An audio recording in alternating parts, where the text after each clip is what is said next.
பிரவீன் அங்க பாருடா நாமினேஷன் போனனால அப்படியே ஆள் மாறிட்டியான்ல நடிக்கிறேன் நடிப்பு. இது வரைக்கும் நடந்த 8 சீசன்ல யார் கூட டீம் அப் பண்ணி நீங்க விளையாண்டதெல்லாம் பார்த்துருப்பீங்க. அன்பு கேங்ல இருந்து எத்தனையோ கேங் வந்துட்டாங்க போயிட்டாங்க, என்னென்னவோ பார்த்துருப்பீங்க. ஆனால் இது வரைக்கும் இப்படி ஒரு டெட்லியான கேங்கை நீங்கள் பார்த்துருக்க வாய்ப்பே கிடையாது. அந்த கேங் மெம்பர்ஸ் யாருன்னு பார்த்தீங்கன்னா பார்வதி, திவாகர் அண்ட் கலையரசன். பாப்பா மோசமான டீம். ஏன்னா அவங்க பேசிக்கிற விஷயம்லாம் பார்த்தீங்கன்னு வச்சுக்கோங்களேன், அவங்களுக்குள்ளேயே அவங்களுக்கு பிடிக்காதவங்களை பற்றி மட்டுமே பேசிகிட்டு இருப்பாங்க. அது எதுக்கு அப்படின்ட்டு பார்த்தீங்கன்னு வச்சுக்கோங்களேன், பார்வதி மக்களாக நம்மகிட்ட கம்யூனிகேட் பண்ண அந்த கேங்கை கிரியேட் பண்ணி வச்சுருக்காங்க. ஏன் அப்படின்னா என்ன காரணத்துக்கு அப்படின்னு பார்த்தீங்கன்னு வச்சுக்கோங்களேன், அவங்க நினைக்கிறாங்க இல்லைங்க ஏதோ தப்பு பண்ணிட்டாங்க, அதுக்கு ஒரு கிளாரிஃபிகேஷன் மக்கள்கிட்ட கொடுக்கணும். ஏன்னா கேமராமேன் போய் பிக் பாஸ் தான் இப்படி பண்ணிட்டேன் அப்படி பண்ணிட்டேன்னு சொல்ல முடியாது, மக்கள்கிட்டையும் டேட்டா இப்படி அப்படின்னு சொல்ல முடியாது, ஒரு மாதிரி ஆக்வர்டாக போய் அப்படிங்கிறனால ஒரு நம்ம சொல்கிற மட்டும் கேட்குற ஒரு குரூப்பை கிரியேட் பண்ணிப்போம், நம்ம அவங்ககிட்ட எக்ஸ்பிளைன் பண்ணுறது மூலிமா மக்கள்கிட்ட போய் சேருங்கிற மாதிரி தான் கிரியேட் பண்ணி வச்சுருக்காங்க.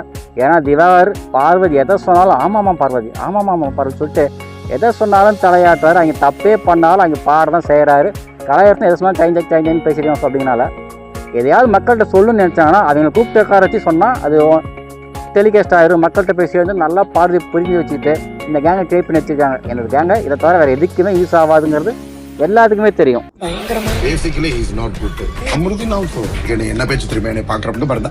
எனக்கு என்ன இப்போ கூட பார்வதி எதுக்கு திவாகர் கூப்பிட்டு பேசிட்டு இருக்காங்கன்னா, இந்த வாரம் ஃபுல்லாகவே பார்த்தீங்கன்னா பார்வதி நிறையா வாய் விட்டுருப்பாங்க. இந்த பொம்மை டாஸ்கில் மாஸ்க் டாஸ்கில் வந்து பார்த்தீங்கன்னா சபரியை வந்து நிறையா பேசியிருப்பாங்க. ஏன்னா சபரி ஹெல்மெட் பண்ணிட்டார் அப்படிங்கிறதுக்காக இது நிறையா வார்த்தை விட்டுருப்பாங்க. நீ வந்து அப்படி பண்ணிட்ட இப்படி பண்ணிட்ட அப்படி பண்ணிட்டு டார்கெட் பண்ணிட்டேன்னு சொல்லிட்டு. அதே மாதிரி சபரி ஹெல்மெட் ஆன் வந்ததுக்கப்புறம் இவங்களும் அதிகமாக கூட பேசியிருப்பாங்க. எனக்கு ரொம்ப ஹாப்பியாக இருக்குது அப்படியா இருக்குன்னு சொல்லிட்டு ரொம்ப பேசியிருப்பாங்க. அது இல்லாமல் கேப்டன்சி தலையை கூட நிறையா சொல்லியிருப்பாங்க, நீ வந்து எடுப்பார் கைப்பில் அப்படின்னு சொல்லிட்டு நிறைய இடத்துல வாய் விட்டுருப்பாங்க. ஸோ அதெல்லாம் வந்து நான் பேசின ரைட்டாக பேசியிருக்கேன், அவங்க எல்லாம் தான் வந்து ரொம்ப டாக்ஸிக்காக இருக்காங்க அப்படின்னு சொல்லிட்டு மக்கள்கிட்ட கன்வே பண்ணும் அப்படிங்கிறதுக்காக அவரை கூப்பிட்டு வச்சு பேசிகிட்டு இருக்காங்க. ஆனால் இவங்களுடைய டாக்ஸிக் லெவலை கம்பேர் பண்ணும்போது இவன் கொஞ்சம் ஓகே தான், இவங்கெல்லாம் விஷம். ஏன்னா திவாகர் என்ன சொல்கிறாருன்னா, எனக்கு வந்து கமலின் ஒரு மாதிரி எல்லா இடத்துலையும் டார்கெட் பண்ணிகிட்டே இருக்கான், என்னை வந்து கலாய்ச்சிக்கிட்டே இருக்கான், நான் யார்கிட்ட எதை பேசினாலும் டைம் செக் பண்ணுறேன் அப்படிங்கிற மாதிரி சொல்லிட்டு இருக்கேன் அப்படிங்கிறனால சொல்கிறாரு. அவங்க யார் டைம் ஜாப் பண்ணுறாங்கன்னா பாடு சொல்கிறதான் டைம் ஜாக் பண்ணிட்டு இருக்காரு அப்படிங்கிறது எல்லாத்துக்குமே தெரியும். ஸோ அதை கமலின் அடிக்கடி சொல்லிட்டே இருக்கிறார் அப்படின்னு சொல்லவும் பாடு என்ன சொல்கிறாங்கன்னா அப்படி கிடையாது. அவன் இருந்தாலுமே அவனை கம்பேர் பண்ணும்போது மற்ற சபரி இவங்களாம் வந்து ரொம்ப டேஞ்சரான ஆள், எப்படிலாம் ரொம்ப டேஞ்சரான ஆள், ரொம்ப டாக்ஸிக்கான ஆள் அப்படிங்கிற மாதிரி சொல்லிட்டு இருக்காங்க. ஏன்னா இந்த வீக் ஃபுல்லாகவே அவங்களுக்கு யாருக்கு பிரச்சனைனா எஃப்ஜே கூடயும் சபரி கூட தான் பிரச்சனை. அப்படிங்கும்போது அவங்க தான் டாக்ஸிக், நான் ரொம்ப நல்லது அப்படின்னு ப்ரூவ் பண்ணுறதுக்காக இங்கே ஒரு கண்டென்ட்டை அப்படியே பேசிகிட்டு இருக்காங்க. யார் எஃப்ஜே, பிரவீன், சபரி இவனுங்கெல்லாம் செம்ம.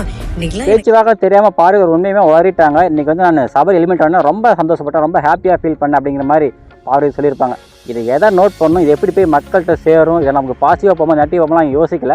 பேச்சுவாக அப்படியே உளறிட்டாங்க. ஏன்னா அவங்க வந்து இப்போ இவ்வளோ ஹாப்பியாக ஃபீல் பண்ண அப்படிங்கிறது எதை குறிக்குன்னா, அவர் வந்து இவங்களை எலிமினேட் பண்ணனால இவர் இப்போ வெளியே போயிட்டான்னு சொல்லிட்டு ரொம்ப ஹாப்பியாக ஃபீல் பண்ண அப்படிங்கிறது கண்டிப்பாக இவங்க நெகட்டிவாக தான் போய் சேரும். ஏன்னா இவங்களால தோல்வி ஏற்றுக்க முடியல, இவங்க வந்து ஒரு மாதிரி மனநிலை இருக்கிறாங்க அப்படிங்கிறத வெளியே காமிக்கும், ப்ரொஜெக்ட் ஆகும். ஸோ இது இவங்களுக்கு பேடாக தான் போய் முடியும். அவங்க யோசிக்காமல் ஒத்துக்கிட்டாங்க. பட் அவங்க சொல்ல நமக்கு எல்லாத்தையுமே தெரியும். ஏன்னா அவங்க வந்து ஸ்டார்டிங்லேருந்தே ஹெல்மெட் பண்ணதுலேருந்தே சபரி இவங்க ஹெல்மெட் பண்ணதுலேருந்தே சொல்லிகிட்டே தான் அங்கே 103 சபரியை தான் டாக் பண்ணி பேசிக்கிட்டே இருந்தாங்க. எதை பண்ணாலும் ஒரு குத்தம் சொல்லிகிட்டே தான் இருந்தாங்க. அப்படிங்கும் போது நமக்கு நல்லாவே தெரியுது இது அவங்க கன்ஃபர்ஸ் பண்ணது இன்னும் மேலே ஆர்டர் பாயிண்ட் தான் சேருது. எனக்கு எவ்வளோ சந்தோஷமா இருந்தது தெரியுமா சபரி வெளியே விட்டு போனது.